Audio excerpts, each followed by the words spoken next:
I think surgeons that don't do robotics underestimate the value of robotics, but I think patients overestimate the value Hmm. of doing it minimally invasively, even totally endoscopic like myself and Dr. Balke does. I think there's value to it, but again, our first two priorities are safety and efficacy, right? Safety and effectiveness. The most important reason to go to someone is that they're experienced at this problem and they know what they're doing and they do a good job that gives a durable result. And that's more important than the incision that they use.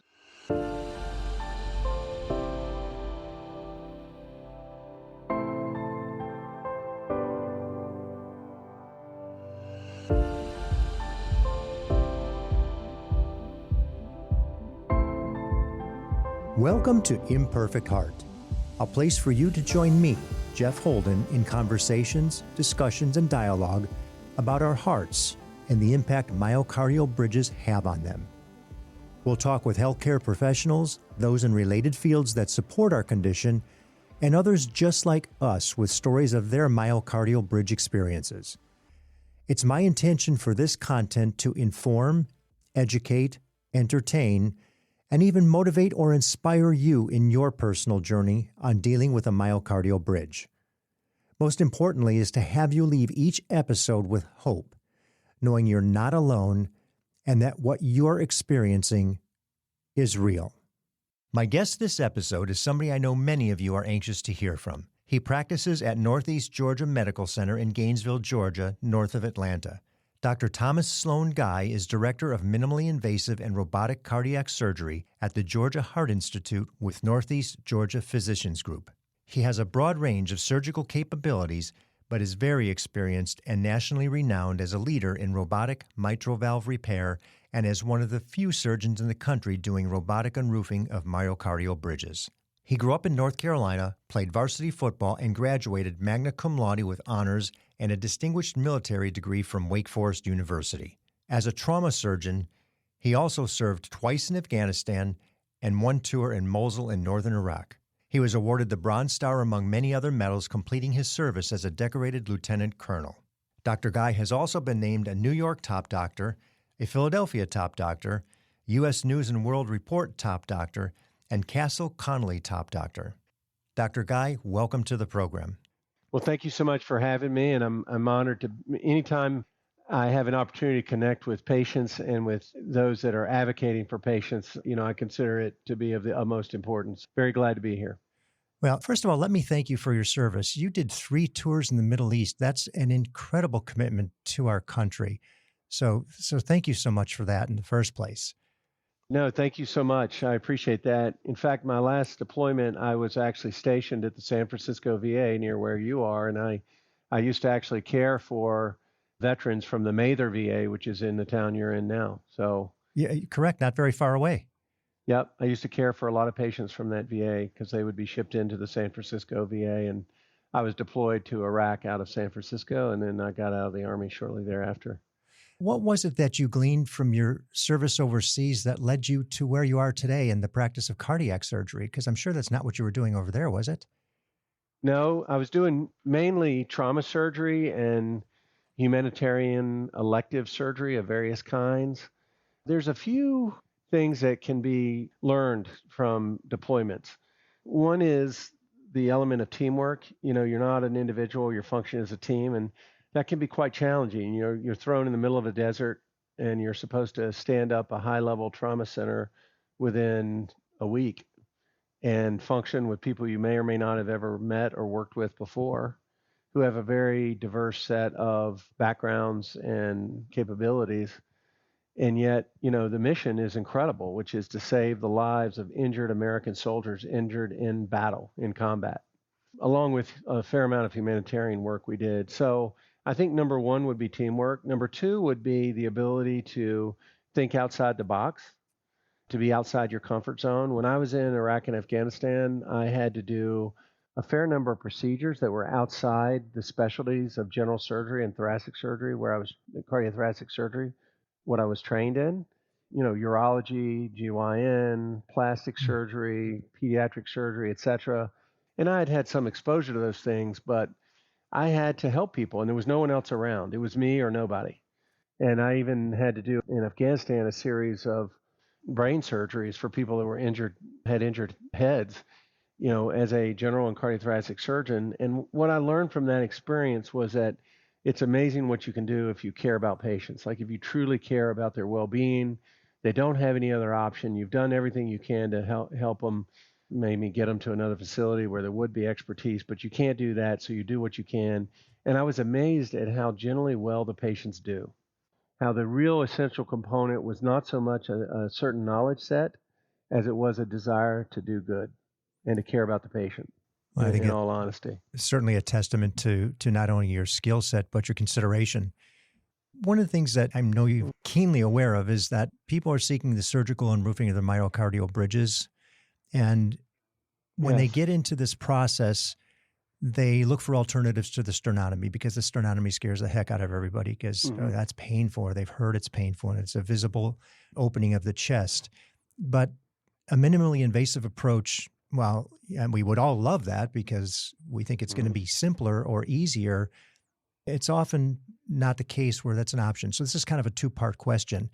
You're one of the few doctors in the country that is actually using robotic surgery to unroof bridges. Yes. Could you walk us through how you got to the point of doing the Yeah. surgery in the first place? And then how'd you get to the robotic side of it?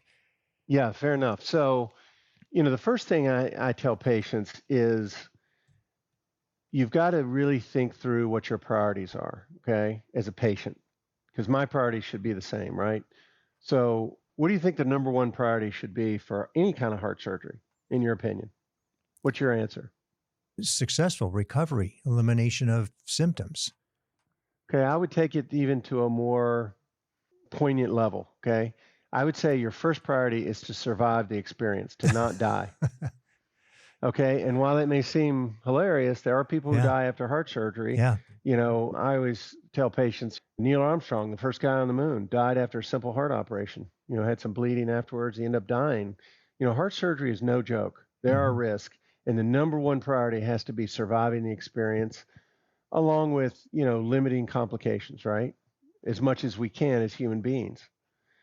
Recognizing that, while many of us are pretty good at what we do, we're not God. Things can happen no matter how good we are, okay, or how much we care, or how thoughtful we are, or how well prepared we are, or how experienced we are. Complications can occur. You shared with me your own experience, and that can happen.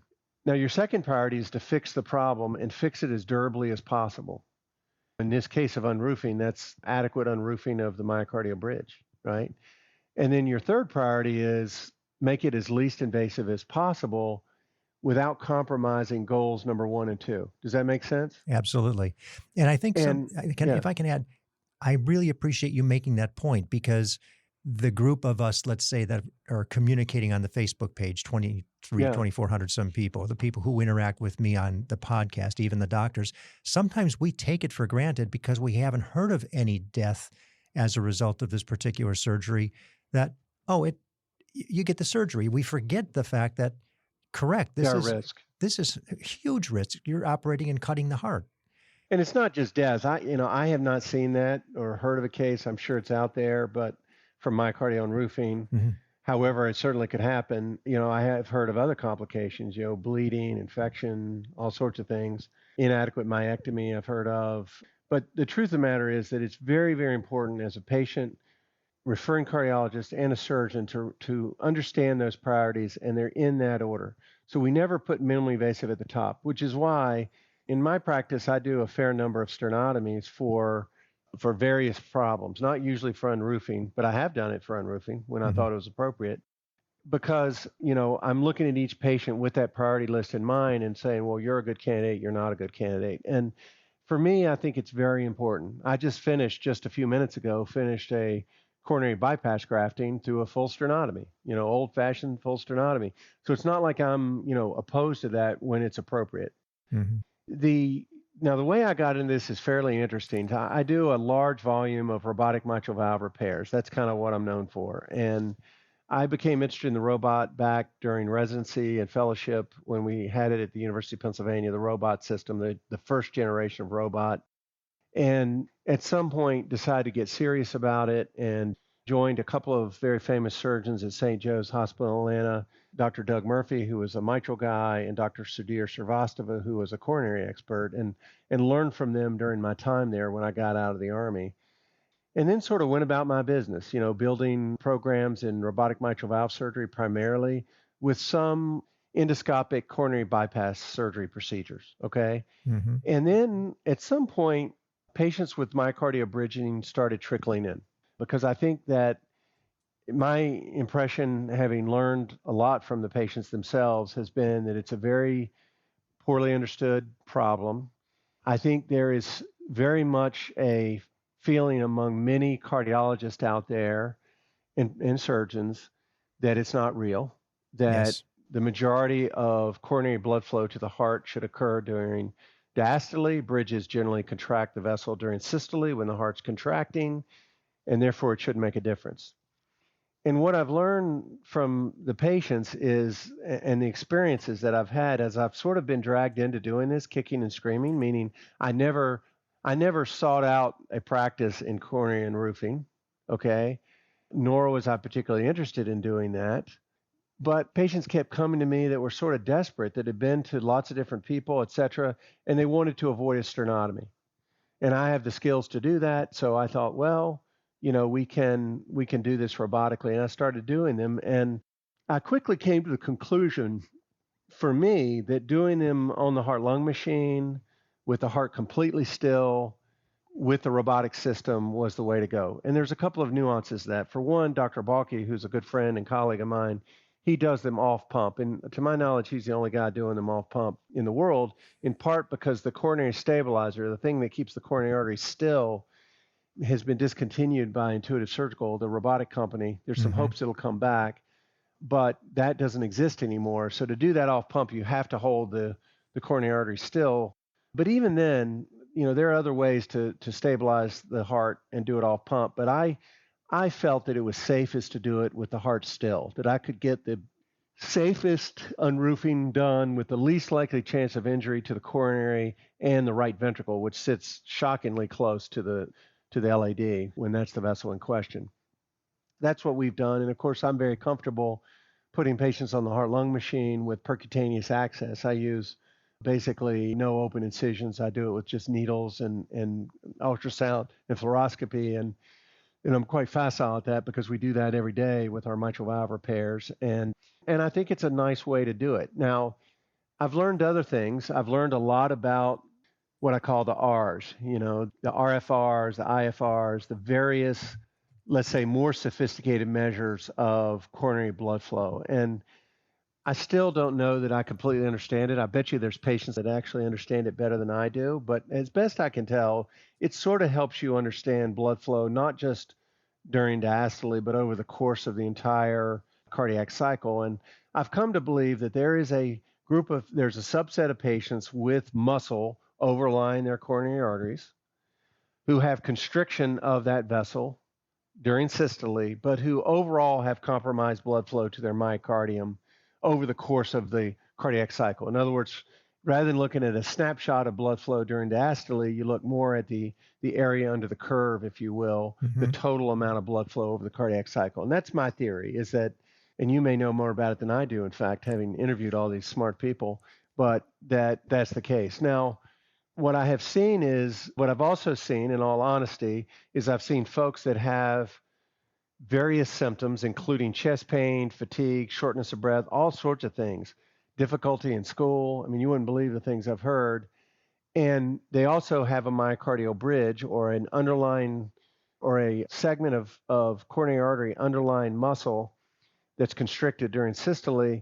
And it may or may not be due to that myocardial bridge. In other words, because no one knows much about the myocardial bridge out there, most people don't, you see a myocardial bridge on your cath report, you have these problems, they're not getting better, you assume it's the myocardial bridge.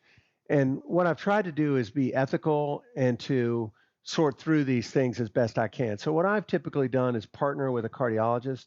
In my case, it's a guy named Glenn Henry. Glenn Henry is a interventional cardiologist who was chief of the cath lab at Yale for years and came here recently. And he's just a super smart guy. And he partnered with the cardiologist at Stanford, who clearly have studied this the most, to come up with a protocol here that includes dobutamine testing, acetylcholine testing, and various other more sophisticated measurements, including things like IFR, FFR, and RFR, which again, he can articulate that better than me. But for me, I generally will hesitate to do an unroofing unless Glenn says, hey, this is the real deal. He has a very reasonable approach to it. He has come to me and said, look, Sloane, you need to do this. This is real. This is causing this patient's symptoms. You need to do this. There's only one time where I did an unroofing when he didn't think it was that real. And I got in there, and sure enough, there really was no muscle over the coronary. I unroofed the coronary from top to bottom of the heart, so there's nothing on top of the coronary, and the patient still continued to have symptoms. I just saw her in my clinic, and which kind of convinced me that some of these testing is real. At the same time, it's very tough as a doctor when you really do care about patients, which I do on a deeply personal level, and they come to me and they're just desperate for answers. It's tough to tell that person, no, I don't think surgery is the way to go, because I want to help them. We're doctors, we want to help them, but we also don't want to do what they used to do in the old days, which is sell snake oil, or give things to the patient that makes the patient feel like you did something, but don't actually help the patient, but also profits the physician in the hospital. We don't want to do that. I'm not in the business of doing that. I'm not going to subject a patient to even the tiniest risk of surgery unless I feel that there's at least a reasonable chance that it's going to help them in their symptoms. But I also spend a lot of time counseling them on this so that they know that about 70% of my patients get better with surgery, of those that I agree to operate on, but about 30% don't. And it's not because I'm a bad doctor or, Dr. Henry doesn't do a good job. It's because there's limits to what human beings know and can understand. But to the best extent possible, we in our program have tried to maximize appropriate testing to figure out who is most likely to benefit and who is most likely not to benefit, if that makes sense. Oh, you just did. So I kind of stumbled into it, to answer your question. I wasn't looking to do unroofing, and if there was somebody out there that wanted to do it and I never did another one, I'd be okay with that. But I am about taking care of patients that need help, and I do feel that unroofing can be done just as safely robotically as it can via sternotomy, and the recovery can be faster. So why not? Well, and that's what we need. But you, in your description there, you did in that monologue, and I mean that in a really incredibly positive way, you took us through the steps that so many people are trying to circumvent. They want to skip that provocative testing. They want to skip the diagnosis, the proper diagnosis. And to your point of, we don't know what causes this. You've unroofed somebody and it was no cure. It didn't benefit them. And some people do get the 60, 70% better, or they get to 50% better. But the truth is, it's my understanding that at least 1 in 4 people have a bridge, but only 1% of 1% are symptomatic. That's correct. Yes. And so we just don't know what causes those symptoms. So the more testing we can do pre-surgery, which we know is a significant surgery, so much the better. It was one of my questions. Do you require a full provocative test prior to surgery? And it's an absolute. Generally speaking, the answer would be yes, because I want to do the right thing. Look, I'm a very ethical doctor who wants to do right by patients. And again, I've been in that difficult position of saying, look, I don't think this is going to benefit you. I'm sorry, but I don't think it's the right thing to do. And it's painful for me because as a person, I want to help people, but I also don't want to be, that person that is offering some therapy knowing it's not going to work just to make the patient emotionally feel that, you did something and you're, trying to pacify. You're making money off of it, having case volume. I mean, I don't want to be that guy. I went into medicine to genuinely help people, for real, and I don't want to do an unroofing unless I think it's got a chance of working. But at the same time, I'm very humble about it. I don't know everything, and there have been times where I've agreed to do it, even when I wasn't sure it was going to work, and sometimes it has worked. And again, it's the patients that have taught me the most about unroofing, more than the books. Just listening to their symptoms, their trials and tribulations, things that have gone well, things that have not gone well. But I've also learned other things. There is, a phenomenon of coronary spasm, which can very much mimic it.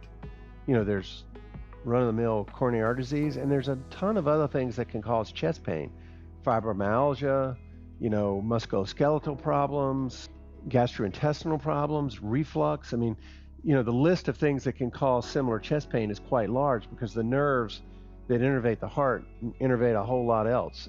But my heart, no pun intended, my heart is in the right place. I want to help them, but I don't want to do an unnecessary operation. That's the bottom line. I don't want to, because there are risks, however small, Mm-hmm. they're not zero. And I'm never going to recommend an operation to a patient if I wouldn't recommend it to my own family. I've actually spoken to people who you have declined, and other doctors have declined as well. Yeah, What are some of the criteria that we would use to say this isn't going to work? It might save some of the right. people the outreach to you. Well, for instance, if we look at the FFR, the IFR, and the RFR, those are kind of the three that I know. Mm-hmm. And again, I don't even interpret those by myself. I have Dr. Henry look at those, or previously when I was in Philadelphia, one of the cardiologists there, and I have them interpret those numbers and say, bottom line is coronary blood flow substantially impacted by this bridge or not? I mean, that's the question. And not to delve into any of the details because there's lots of different opinions about that, but we kind of put the whole picture together, the patient's history, the visual appearance, primarily on angiogram, invasive angiogram. Sometimes we look at the CT coronary angiogram, provide along with the physiologic coronary artery measures. We're really trying to answer the question is this bridge physiologically significant? Is it negatively impacting coronary blood flow or not? And if those numbers line up in a way that suggests that it's at least possible, and the patient has compelling symptoms, and the patient seems to reasonably understand things, then we'll proceed with it. Mm-hmm. And if not, I'll usually meet with the patients a couple of times if I'm going to turn them down because I do feel badly about that. I mean, I genuinely do. And, listen, I'm sure one day I will turn down a patient. They will go to another surgeon. They will get the operation and they maybe will have resolution of their symptoms. I suspect that will happen because, again, I don't have all the knowledge.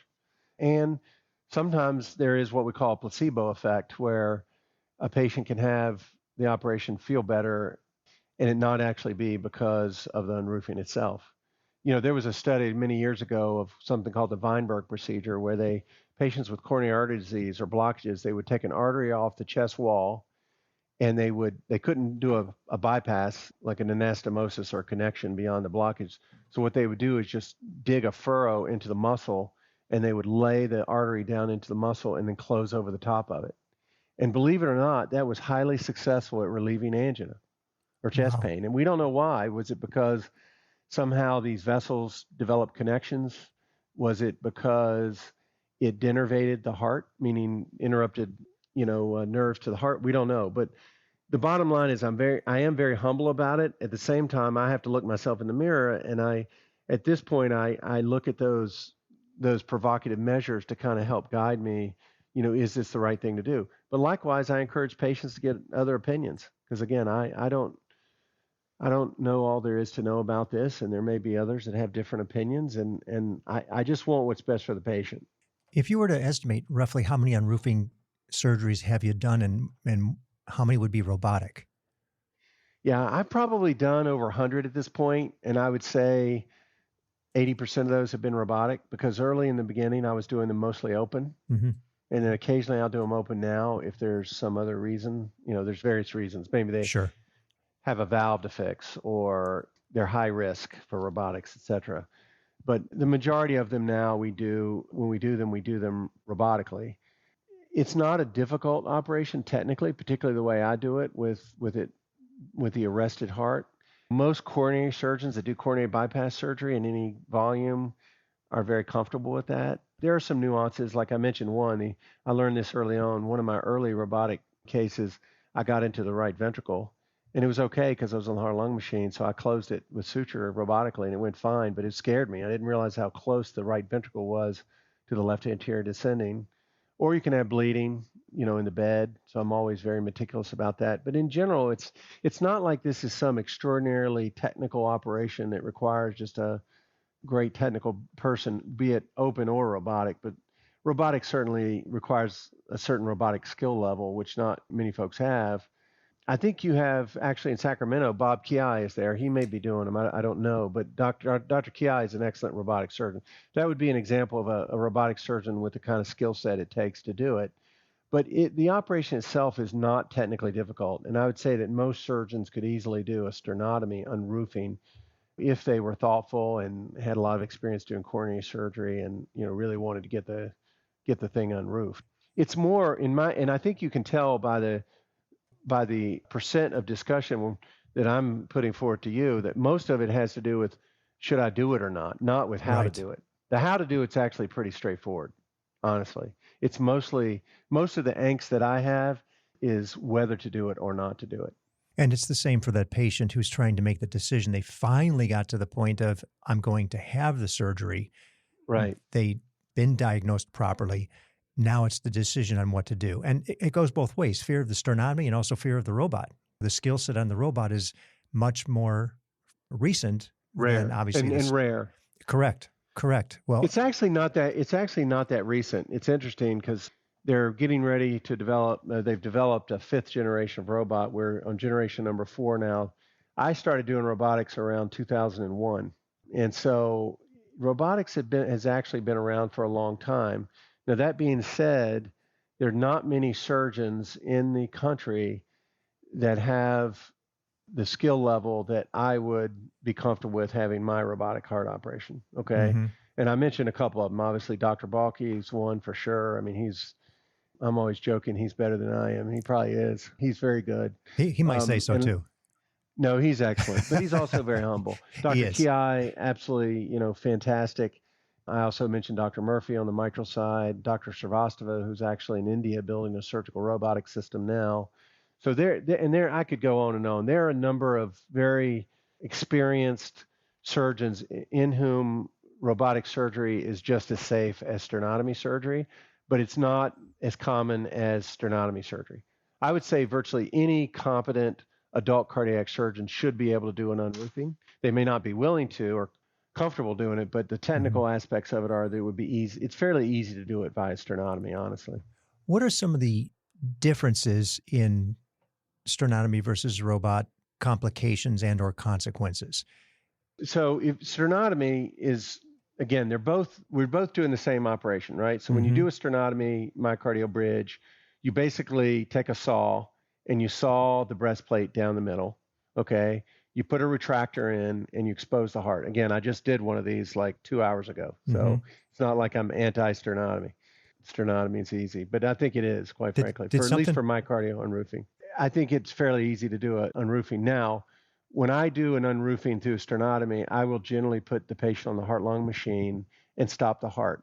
I'm sure there's those. I don't know what Dr. Boyd does at Stanford. I know he's done a lot of them, he arrests the heart? but I like to arrest the heart. It makes Mhm. it easy, and I can really take my time and really unroof that thing well and dry up any bleeding. Again, if I get into the right ventricle, it's not a problem. And then you put chest tubes in and you close. Now you want to make sure you get the whole thing. And a lot of times what I'll do is pull up the cath film or the CT angiogram and kind of look at it. But generally speaking, you can generally tell where it's epicardial, so you can see it, so nothing's on top of it. Now it's diving into the fat and then the muscle, and then when the bridge is over, and I've seen them, usually about 4 centimeters long in many cases, it will then dive back up near the pulmonary artery. And I try to take it as far as possible, and when in doubt, take more, and basically eliminate everything that's over the top of that vessel. And then you put chest tubes in, and you're done. Now, if I do it robotically, I basically do the same thing. The only difference is patient comes to the operating room, we put some special lines in the neck, and then I actually cannulate the patient in usually the left femoral artery and vein. I do this percutaneously with ultrasound and fluoroscopy using the same techniques that cardiologists are using to put in transcatheter valves. And we put them on the heart lung machine. We also put a balloon into the aorta which we blow up, and we deliver a drug called cardioplegia, which stops the heart. And patients freak out about stopping the heart.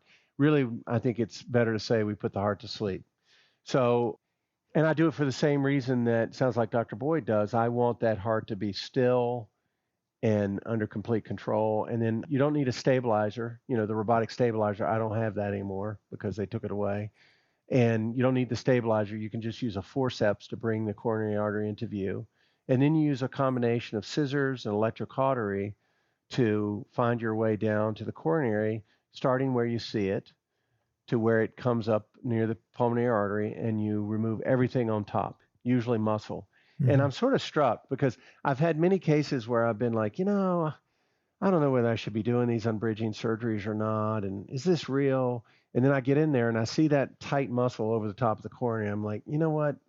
I feel good. I feel like we did some good today. And I literally have told people in the OR that, hey guys, look at this. This is tight. This is constricting that coronary. I think we're doing good by this patient today. And you snip it and it's very satisfying. And then you do the same thing. You check for bleeding, you put a chest tube in, and you're done. The only difference is you haven't done it through a sternotomy. And I don't see any increased difficulty once you get to the coronary itself if you're an experienced robotic surgeon. Now, if you're starting robotics for the first time, yeah, that's way too much. If you're using the robot all the time for other things, it's not that difficult, especially if you've done totally endoscopic coronary bypass grafting, which I've done. But there's a little more to it, right? You're having to cannulate peripherally. You're using the endoballoon to stop the heart. There's a robotic system. You're a few feet away from the patient when you're doing this procedure. You've got a bedside assistant.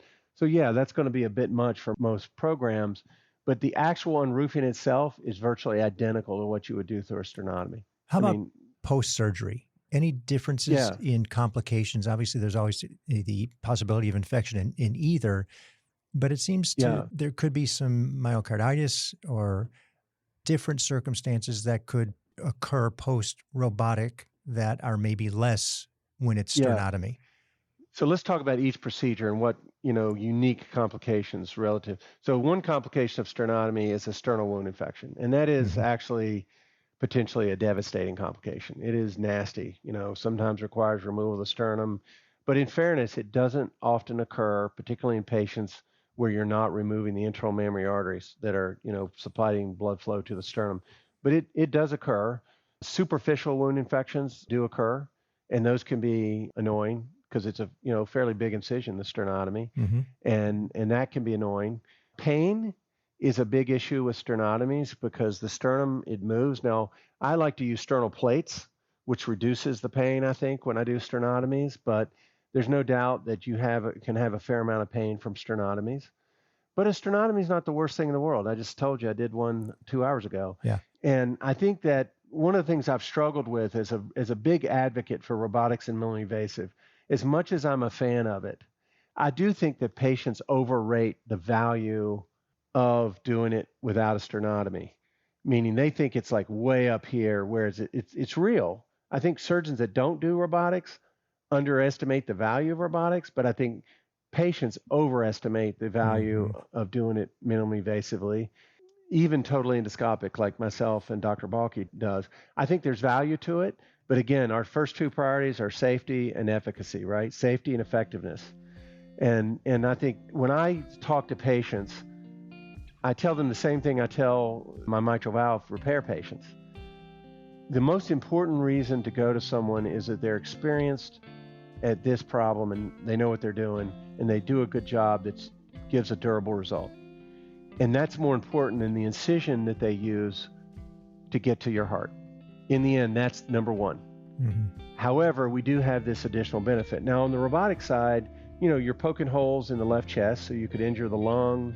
I guess theoretically, you could injure the diaphragm or the spleen on the left side. I've never seen that. I've heard of people injuring the heart with putting in trocars on the left side, but most of us that are experienced know how to, avoid those complications. You're poking when I do these, I have a total of 4 ports in the left chest, 3 robotic arms, and then an 8 millimeter working port. And then we have one that's sort of subxiphoid, underneath the rib cage that goes into the left chest. And, these can hurt. I mean, if what I tell patients is, yeah, it's minimally invasive, but if some guy on the street stabbed you 5 times, you would expect some pain, right? Now, I try to mitigate that by freezing the nerves, which is a little more difficult on the left side of the heart than the right. On the right side, where I do the mitrals, it's pretty easy, and I do it routinely. On the left side, sometimes the exposure's not as good, and so I tend to not do it as frequently, but I try to because it cuts down on that, intercostal pain. Okay. So I'd say that pain or sort of post thoracotomy syndrome, we're not doing a thoracotomy, but we're putting holes there where patients have prolonged pain from the holes in the chest. We see that. And I think we see that less often than when we do a sternotomy. Although I saw one study that looked at sternotomy patients a year after, and 50% of them still have pain and discomfort. 50%. So it's not like sternotomies don't have pain. In fact, they probably have more pain, particularly in the beginning. But for me, if I needed my cornea unroofed, putting all those in a bucket, my chances of getting out of the hospital within a couple of days are much higher with an endoscopic robotic operation than they are with either a thoracotomy, meaning a big incision in the left chest, or sternotomy. And my chances of being able to be active in the community are much higher, more quickly. Certainly as a surgeon, that's what I would want in order to be more active sooner. But again, the most important thing is that that the correct patient gets an operation, that we feel that they needed it, that they get a good result and a durable result, okay, with the least complications, and they survive the experience. And if I can do all that with an endoscopic approach that allows them to get out of the hospital more quickly, then I think that's a valuable thing to do. Mm-hmm. And again, you and I were talking before the webinar, but I think it's worthy of saying, one thing that I've struggled with in our profession of surgery is, and I think it's important for patients to understand, how can I illustrate it? My grandmother was a wonderful woman. She was the wife of a Baptist minister, Sloane Guy Jr., a Southern Baptist minister, very caring people. And she used to read Reader's Digest. I don't know if people still do that anymore or not, but Reader's Digest used to have this medical section. And one time she sent me an article I think I was in surgical training at the time. And it said, doctors only recommend treatments that they do. And she was very upset by this. Like, what if Dr. A did it a certain way and Dr. B did it another way, and Dr. B's way was better? And again, we can't always know that, right? We don't know. Would Dr. A send the patient to Dr. B? And the unfortunate reality is probably not. Mm-hmm. And to make matters worse, many of these doctors are sometimes affiliated with institutions, right? So maybe the cardiologist is employed by a cardiology group that is owned by the hospital, and the surgeon's employed by the same hospital. So they might want to refer you to the person that is wearing the same jersey, even if it's not necessarily the right thing. Now, I think that becomes fairly simple when it comes to things we know well, like say a Barlow's valve, which is bileaflet prolapse of the mitral valve. I think most people, even surgeons, realize that should probably be repaired by a high volume mitral valve specialist, as an example. For something like coronary bridging, where even the experts admit they don't know everything there is to know about it, and they have doubts about who to do and who not to do, and equipoise in different ways of doing it, you can imagine that does create the opportunity for one surgeon to say, well, my way is the best way. I could do the same. I could say, well, robotics is far superior, and a fool would have it done sternotomy. But I'm not saying that. I'm not saying that at all. What I am saying is that patients, number one, should get different opinions. Number two, be very suspicious of any surgeon who sort of badmouths another surgeon, particularly if they're well-known, respected surgeons, or their technique, because in general, there's different ways to skin a cat. And as I said, when you think about the priorities, there's plenty of surgeons, I'm sure, that do sternotomy, myectomies, and do it well and get great long-term results. And frankly, that's more important than using small incisions, right? Mm-hmm. I don't know if I'm explaining it correctly, but get multiple opinions. Realize that there are different ways of doing things. A lot of it has to do with what your goals are. I'm a surgeon. I need to get back to work if I'm having surgery. So for me, anything that gets me quickly back to work, I'm going to put a high priority on that. But I'm not in any way going to want to sacrifice goal number 1 and 2, which was to survive it with minimal complications and fix my problem. But if I can do that and get out of the hospital more quickly, then I'm going to pursue that option. Hmm. But I'm going to make sure that it's someone like Dr. Ki or Dr. Balke, or there's another guy, Johannes Bonatti, that does them at University of Pittsburgh, that really knows what they're doing, Hmm. that's ethical, that does the right patients, that does it well, that's very experienced at robotic surgery and can provide an equivalent result as for sternotomy. I hope I'm saying that well because I mean the greatest respect for the other people that do this. And of course, I've heard patients come to me and they say, "Oh, we hear robotics is no good. It's terrible, it's dangerous." And I don't think that's true in the hands of good surgeons. On the other hand, that's not the most important element of the patient's care. And I try not to use, particularly for robotic unroofing, which I just told you, I'm not trying to Hmm. build some huge practice with. I try to not encourage patients just to come to me just for robotics, but I'm also honest with them. If I think I can do, if I think it should be done and it can be done just as safely robotically, and I think they may recover more quickly with robotics, and there's some evidence, at least with coronary bypass robotically, that is true, then I'll offer them the procedure. But if they want to have it done by sternotomy, I don't discourage that either. Does that make sense? Absolutely. And Absolutely. that's part of the medical culture, or in a more negative way, the medical industrial complex that I think Hmm. patients don't understand. Just keep an open mind. And again, I would be very wary of someone who said X is bad, particularly if they have no experience with it. I can't tell you how many surgeons who've literally never touched the robot or maybe dabbled in it and not done well will badmouth robotics, and they literally don't know what they're talking about. They just haven't seen it. At the same time, it's good to get different opinions. And I think what I've seen from the unroofing community, meaning the patients with coronary myocardial bridges, is that they're pretty, by and large, 80 to 90% of them are pretty thoughtful people Hmm. who are keeping an open mind, looking at different options. And, when I hear a patient has decided to go somewhere and have a sternotomy, it doesn't hurt my feelings at all. I'm fine with that because my job is not to do the operation unless they ask me to. My first job is to help them make good decisions for themselves. And if I've done that, if I've contributed to that, even if they get their operation done elsewhere, I'm fine with that. Well, I think part of the education or the ability to articulate that you mentioned with the myocardial bridge patients is because of the opportunity to hear people like you speak. And part of that is so much appreciated because that's the only way you're going to draw proper conclusions. And we know in this condition, you have to self-advocate because so many cardiologists 100%. dismiss it. And that's my Yeah. next question. I know we're going to wrap up in just a couple of minutes, but this one's important to me. I ask it of all the doctors. Is it possible that there is a contingent of people who are dying from what looks like cardiac coronary blockage, that it could have been a myocardial bridge? Or, in other words, could the myocardial bridge be a cause of sudden cardiac arrest? I absolutely believe that is the case. Now, I treat another subset of patients, which is hypertrophic obstructive cardiomyopathy, which is a similar condition, but it's the whole heart that's hypertrophied. And that, of course, is a cause of sudden death.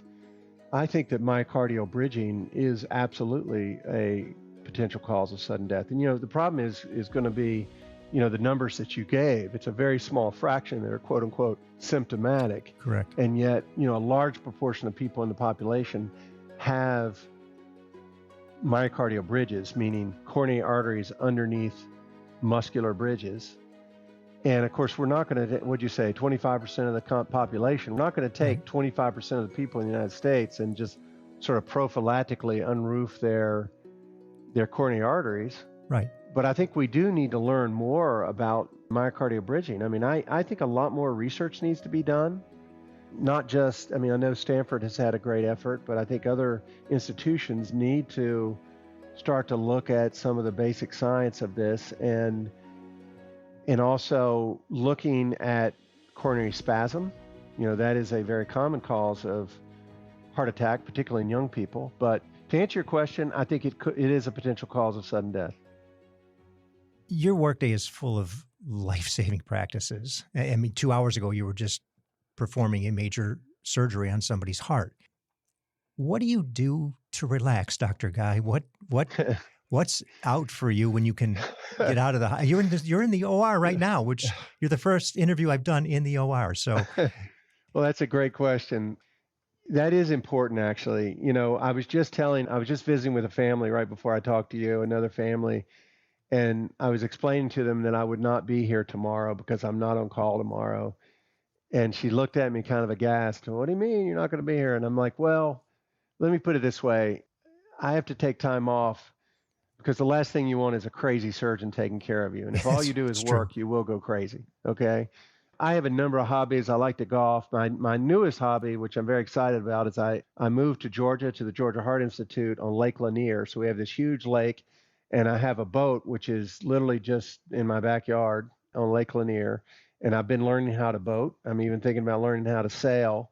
And I enjoy that a great deal. I used to be a pilot and learn and fly. I mean, obviously, there's a commonality here. Like I like Hmm. machines, right? And I have a lovely wife and home, and my son's a college football player at Bucknell University, so I like to go watch his games. As you And were a football player at Wake Forest, if I'm not mistaken, correct? I did play football. Unfortunately, I wasn't very good, so I had to do heart surgery instead. Yes, a classic underachiever, correct? Pretty much, I'm it. Yeah. Well, if somebody's interested in getting hold of you now at the Georgia Heart Institute, what's the best way to reach you? And we will put this in the episode notes as well.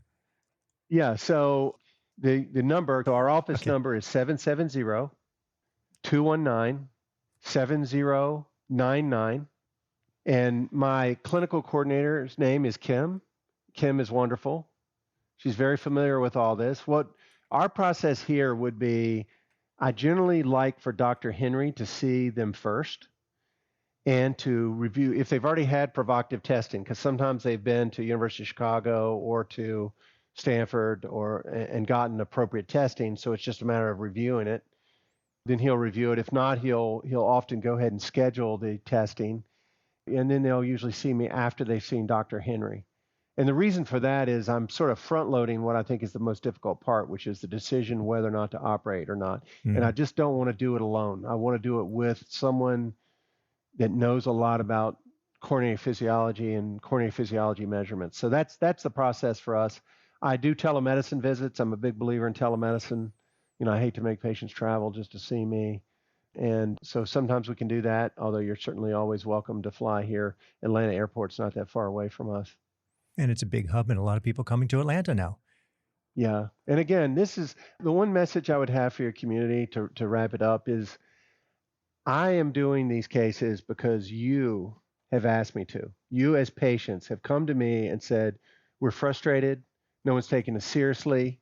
Our only option is a sternotomy, sometimes by people who don't even believe in the problem, and we want help. So, again, this was not a procedure that I went out looking for. It came and found me, but I'm happy. I'm happy to help you, and give you my best opinion. And if I operate on you, do the best job that I can.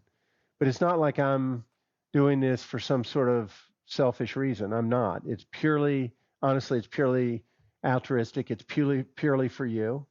And if you want my opinions, I'll give them to you. And even if you don't have your surgery with me, I'm okay with that. If enough people start doing this where you don't need me, I'm okay with that too. But as long as you need me, I'm here. I certainly appreciate that. And I have to say thank you for just the discussion. The breadth and depth of what we covered is immense in 30, 35 minutes. So I expect a profound effect from the people who are going to hear this episode because it now compounds on top of the others that preceded you to let them know that this is viable. Hopefully, we do have a fair number of cardiologists that are hearing it because they're being forced to listen from the patients to say, look, this is real. You can help me.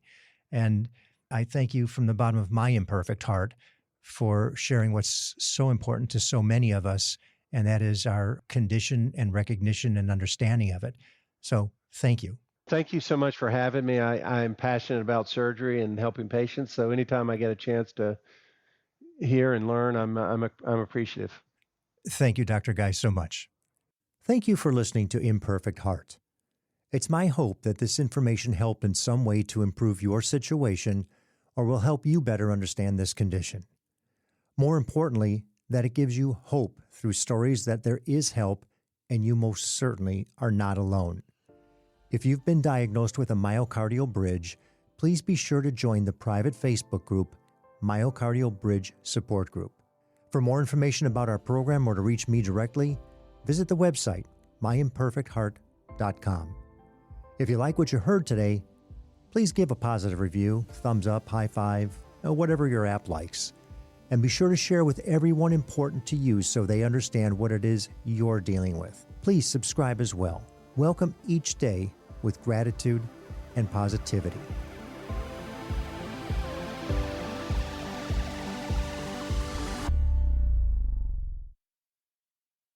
The views and opinions expressed in this program are solely those of the host and the guest and are not intended to provide, nor are they a suitable substitute for, professional care by a doctor, therapist, mental health professional, or other qualified medical professional. Imperfect Heart is a production of Hear Me Now Studios.